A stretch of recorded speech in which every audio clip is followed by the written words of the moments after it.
Hello everyone, welcome back. आप सभी का एक बार फिर से स्वागत है। मैं हूँ पीहू। तो आई होप आप सब अच्छे होंगे। और आज हम कर रहे हैं 11 चैप्टर एनसीईआरटी हिस्ट्री का और 11th ही क्लास है। तो चैप्टर का नाम क्या है? नए साम्राज्य और राज्य। ठीक है, चलिए शुरू करते हैं नए साम्राज्य और राज्य का ये चैप्टर। सबसे पहले क्या है, ये क्या बताती हैं? प्रशस्तियाँ। ठीक है, तो अरविंद गुप्त वंश के प्रसिद्ध राजा समुद्रगुप्त की भूमिका अदा करने जा रहा था। ठीक है, जो समुद्रगुप्त था, तो इसके बारे में हमें एक लंबा अभिलेख से पता चलता है। वास्तव में ये इनका एक दरबारी कवि हरिसेन द्वारा संस्कृत में लिखी गई कविता है, जिसे करीबन 1700 साल पहले, ठीक है, कब 1700 साल पहले लिखा गया था। इलाहाबाद में क्या मिले थे? अशोक स्तंभ पर इनकी खुदाई की गई थी। ठीक है, कहाँ पे की गई थी? इलाहाबाद के अशोक स्तंभ पर। ठीक है, ये एक विशेष किस्म का अभिलेख है जिसमें प्रशस्त कहा गया है। क्यों कहा गया? ये एक संस्कृत का शब्द है जिसका अर्थ है प्रशंसा। ठीक है, प्रशंसा होता है। प्रशस्तियाँ लिखने का प्रचलन पहले भी था, परंतु 10वें जो हम नेक्स्ट पिछले अध्याय में पढ़ के हैं, ठीक है, चैप्टर में गौतमी पुत्र श्री सतकर्णी की प्रस्तियों के बारे में भी पढ़ा है, परंतु गुप्त काल में इनका महत्व बढ़ गया था। ठीक है, ये बहुत पॉपुलर हो गई थी। ठीक है, नेक्स्ट समुद्रगुप्त की प्रशस्तियाँ, जो भी लिखा हुआ मिला। ठीक है, समुद्रगुप्त की प्रशस्तियाँ क्या बताती है? कवि जो उस टाइम लिखते कौन थे? जो कवि थे कौन थे? दरबारी कवि। ठीक है, तो वो अच्छा ही लिखेंगे राजा के बारे में। राजा ने 10वें चैप्टर में पढ़ा था ना, हमें क्या क्या देते थे उनको? अक्षय वस्त्र, उनको पैसा, ठीक है, जो भी प्रचलित था, घोड़े, हाथी, कीमती बहुमूल्य रत्न, सोना, ठीक है, ये सब देते थे अच्छी कविता लिखने के बाद। ठीक है, कवियों ने इसमें राजा की युद्ध, ठीक है, जो युद्ध करते थे, युद्धों को जीतने वाले राजा, विद्वान एवं उत्कृष्ट कवियों के रूप में भरपूर प्रशंसा की। किसकी? समुद्रगुप्त की। समुद्रगुप्त को एक योद्धा बताया है, ठीक है, दूसरों से युद्ध करके राज्य जीतने वाला बताया, विद्वान बताया, उत्कृष्ट कवि बताया। ठीक है, यहाँ तक कि उसे ईश्वर के बराबर बताया। देख लीजिए, ठीक है, किसके बराबर बताया? समुद्रगुप्त को ईश्वर के बराबर बताया। तब जो लिखा गया है कवियों द्वारा। प्रशस्त लंबे लंबे वाक्य दिए गए हैं, वहाँ वैसे एक वाक्य का अंश दिया गया। तो क्या है, हम पढ़ते हैं। जो था समुद्रगुप्त, ठीक है, इनका शरीर युद्ध मैदान में कुठारों, कुल्हाड़ियों, तीरों, भालों, बर्छों, तलवारों, लोहे की गदाओं, नुकीले तारों तथा अन्य सैकड़ों हथियारों से लगे घाव के दाग से भरा होने के कारण अत्यंत सुंदर दिखाई देता था। ये लिखा है। ठीक है, नेक्स्ट है,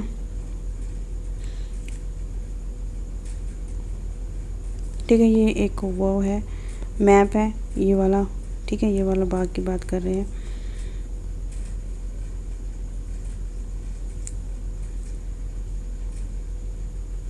इस तरह से बैंगनी और नीले रंग का मिलेगा। ठीक है, नेक्स्ट हम देखते हैं क्या है।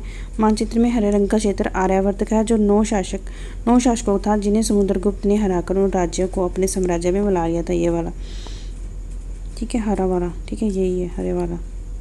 नेक्स्ट है, इसके बाद दक्षिण पंथ के 12 शासक आते, जिसमें से कुछ राजधानियों को दिखाया गया मानचित्र में लाल बिंदु दिए गए हैं, जहाँ यह सब ने हार जाने पर समुद्रगुप्त के सामने समर्पण कर दिया था। समुद्रगुप्त ने इन्हें फिर से शासन करने की अनुमति दे दी। ठीक है, उन समुद्रगुप्त ने आक्रमण किया और जो सारा दक्षिण पंथ जो राजा थे, वो 12 राजा थे, ठीक है, वो हार गए। कितने? 12 शासक आते थे, वो हार गए और उसके बाद उन्होंने समर्पण कर दिया। ठीक है, उसके समुद्रगुप्त के अंडर ये राज्य चलने लगा। ठीक है, कौन सा कलर बताया इसमें? लाल बिंदु वाला। ठीक है, ये वाला, ये वाला। ठीक है, गुप्त द्वारा जीते गए वंश और नगर। नेक्स्ट है पड़ोसी देशों का। तो ये बैंगनी जो रंग है, ये पड़ोसी देशों वाला है। ठीक है,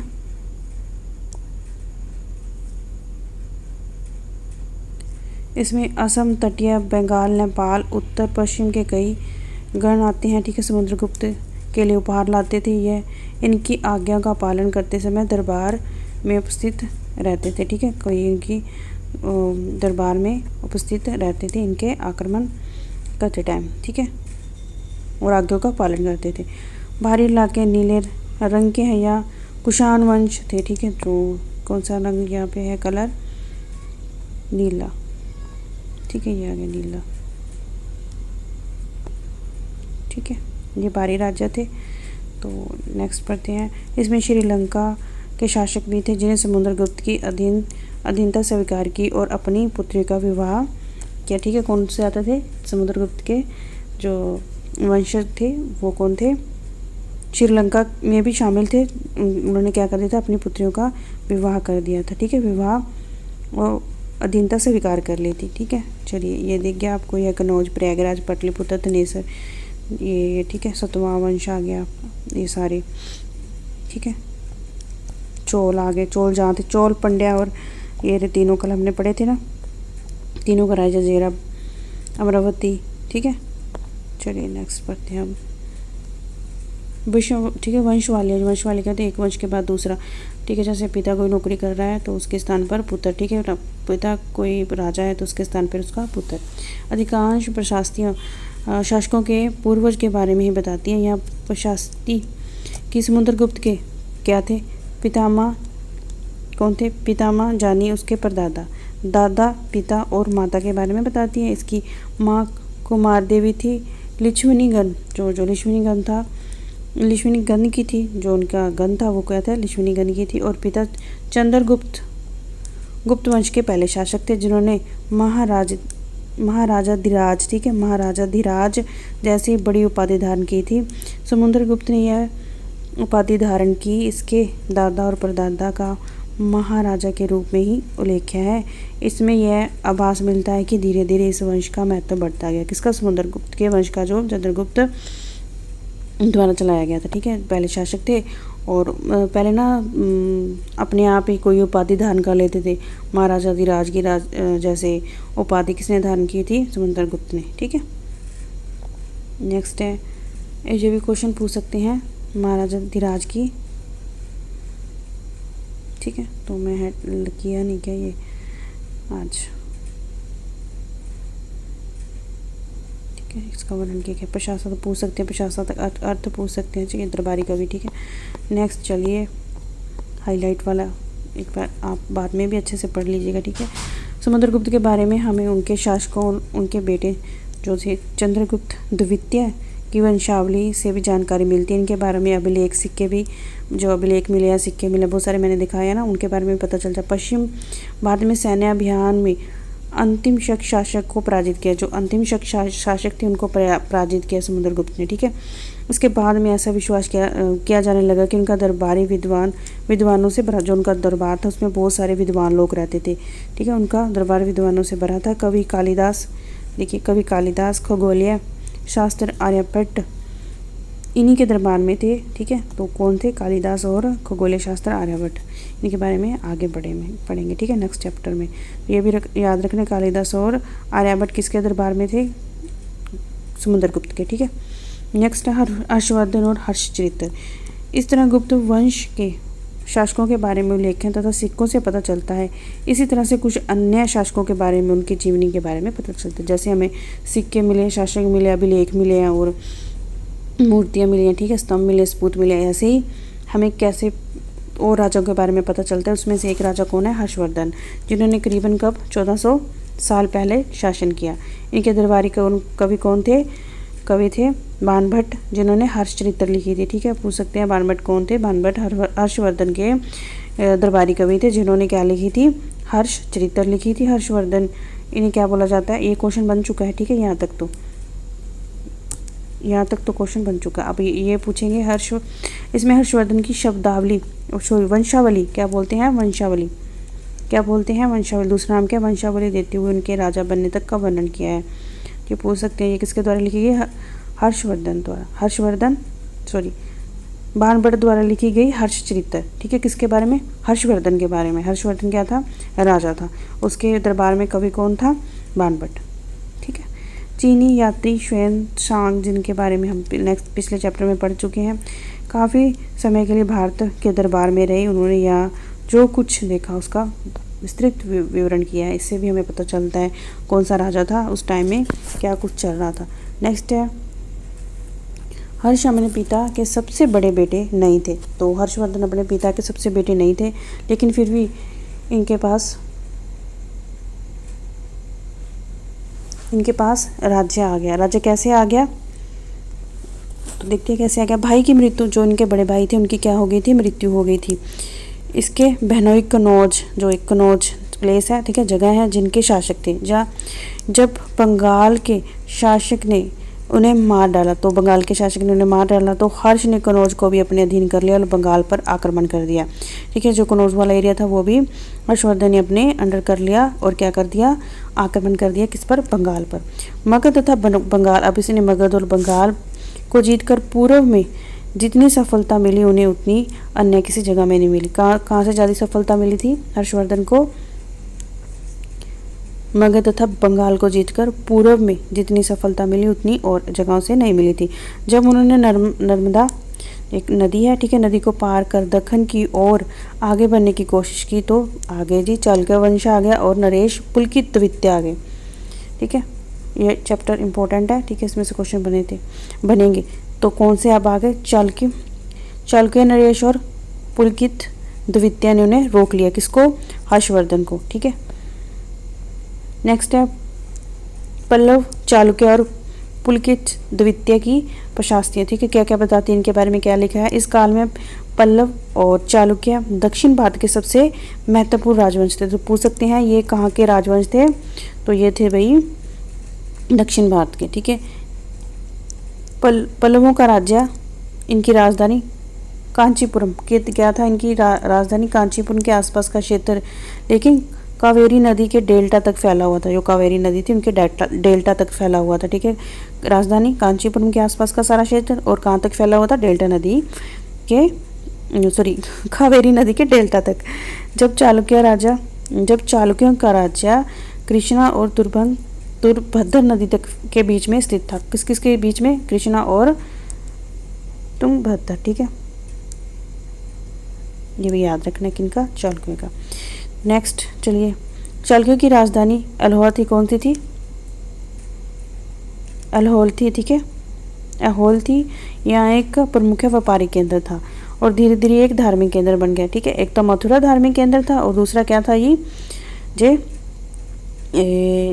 अलहोल। ठीक है, नेक्स्ट है पल्लवों और चालुक्यों एक दूसरे की सीमा का अतिक्रमण करते रहते थे। जो पल्लव और चालुक्य वंश थे दोनों आपस में लड़ाई झगड़ा करते रहते थे और एक दूसरे पर आक्रमण करते रहते थे। मुख्य रूप से राजधानियों को निशानी बनाया जाता था उस समृद्ध शहर को। ठीक है, लूटपाट के करने के लिए एक दूसरे की जो राजधानियाँ थी उनको निशाना बनाया जाता था और जो समृद्ध शहर थे।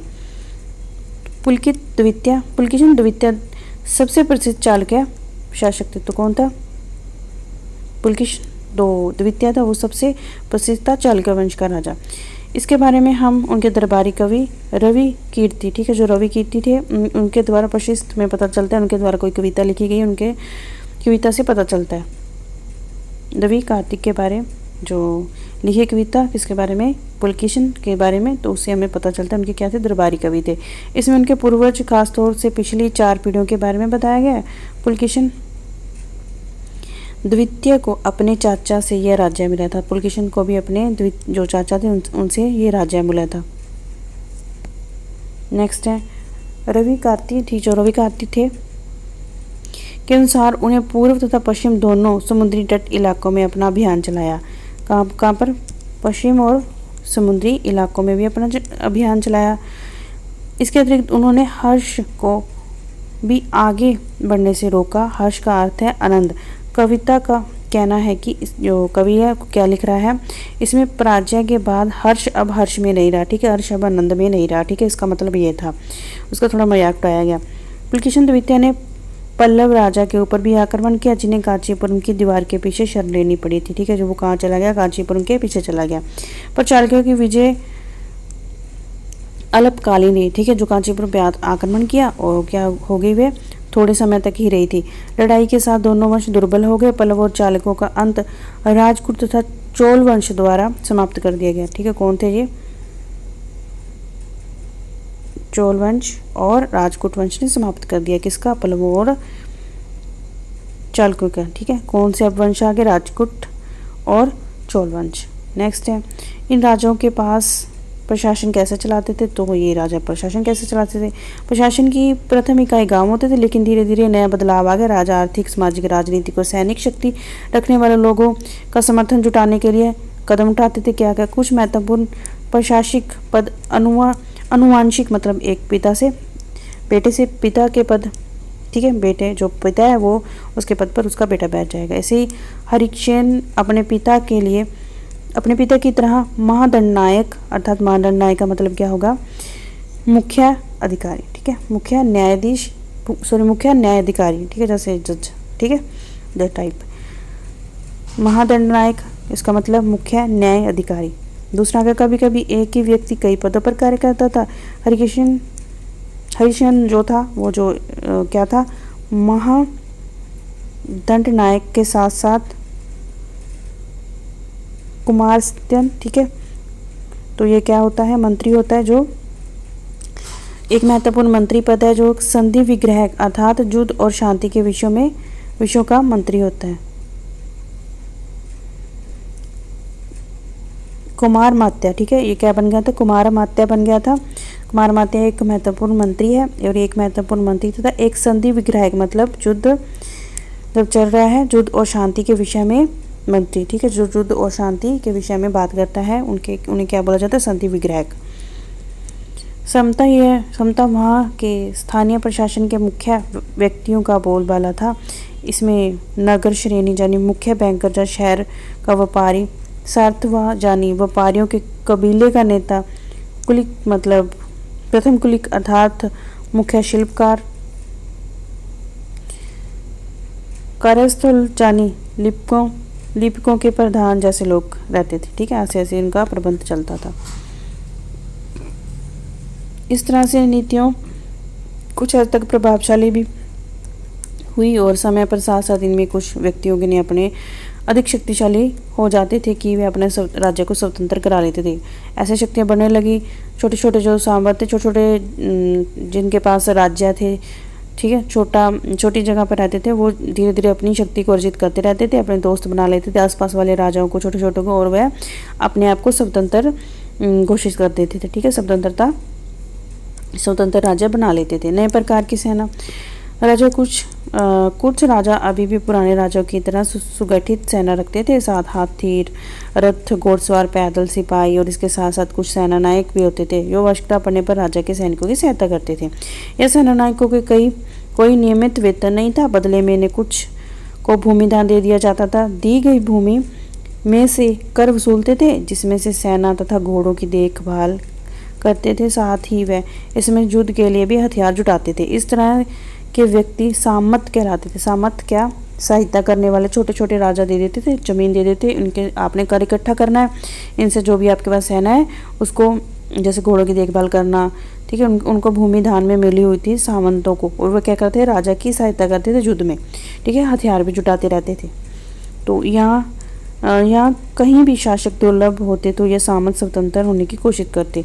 जहाँ भी मतलब अब राजा के ऊपर ही जिस राजा ने उन्हें भूमि दी होती, ठीक है, फिर जब युद्ध होगा तो मेरी सहायता करना अपनी घोड़ों से, अपनी सेना से, ठीक है, अपने हथियार से, अपनी संपत्ति से। लेकिन जब वह थोड़े शक्तिशाली हो जाते तो वह उस राजा पर ही आक्रमण कर देते। कौन, सामंत, ठीक है, सामंत।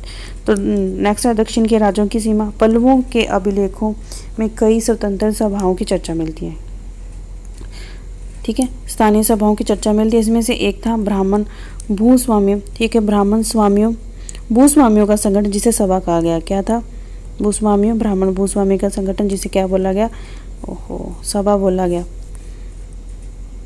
ठीक है।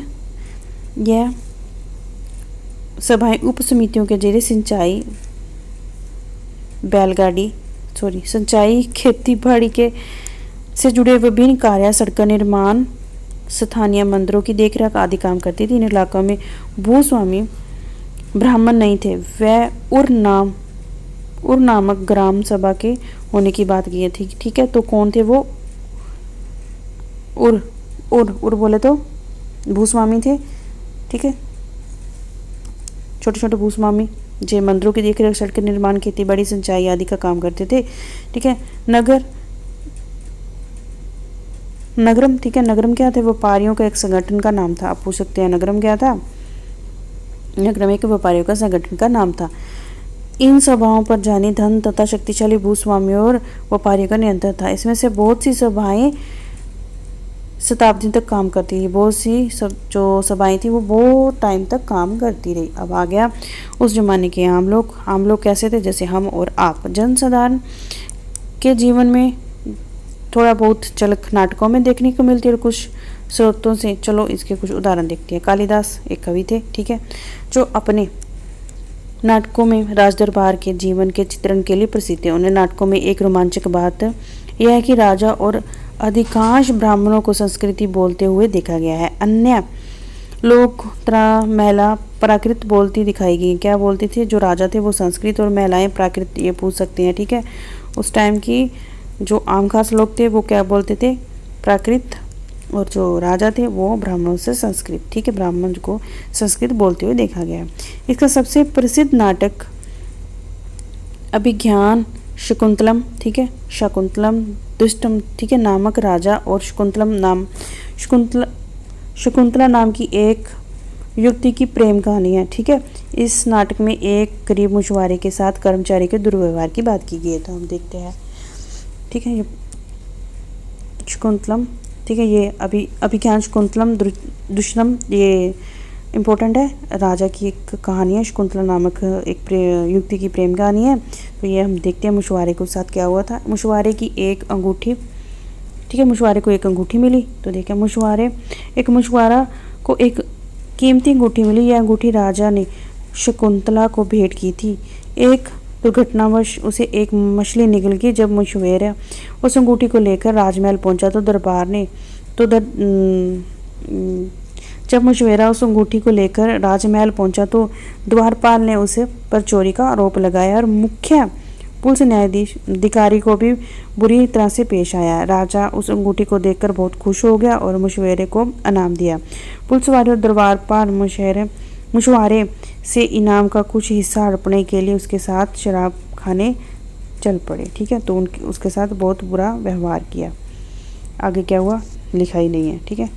चीनी यात्री फाशियान का अध्ययन करने, तो ये चीनी जाति आया हुआ था, ठीक है। तो उसने क्या लिखा?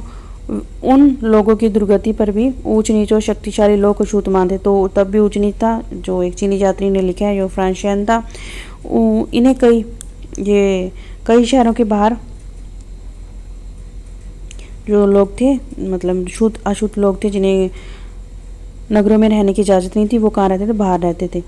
वे लिखते हैं, अगर इन लोगों को शहर या बाजार के भीतर आना होता था तो सभी को आगाह करने के लिए लकड़ के एक टुकड़े पर चोट करते रहते थे। यह बात सुनकर लोग सतर्क हो जाते थे और अपने को छू जाने से या किसी भी प्रकार से सतर्क हो जाते थे, ठीक है, संपर्क से बचते थे और सतर्क हो जाते थे ताकि वो लोग छू ना सके, ठीक है। नेक्स्ट है, यह एक बाणभट्ट द्वारा अभियान पर निकले राजा और उसकी सेना का बड़ा सजीव चित्रण किया गया है।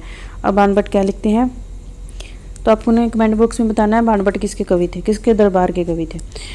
राजा बड़ी मात्रा में साजो सामान लेकर यात्रा करते थे। इन हथियारों के अतिरिक्त रोजमर्रा के उपयोग करने वाली चीज़ें जैसे बर्तन, अबाब, जिसमें शराब, जिसमें सोने के पायदान होते थे, खाना पानी, बकरी, हिरन, खरगोश, सब्जियां, मसाले इत्यादि विभिन्न प्रकार की चीज़ें शामिल होती थी। यह सारी चीज़ें ठेला गाड़ियों पर या ऊँट तथा हाथियों जैसे सामान ढोने वाले जानवरों की पीठ पर लाद कर ले जाई जाती थी।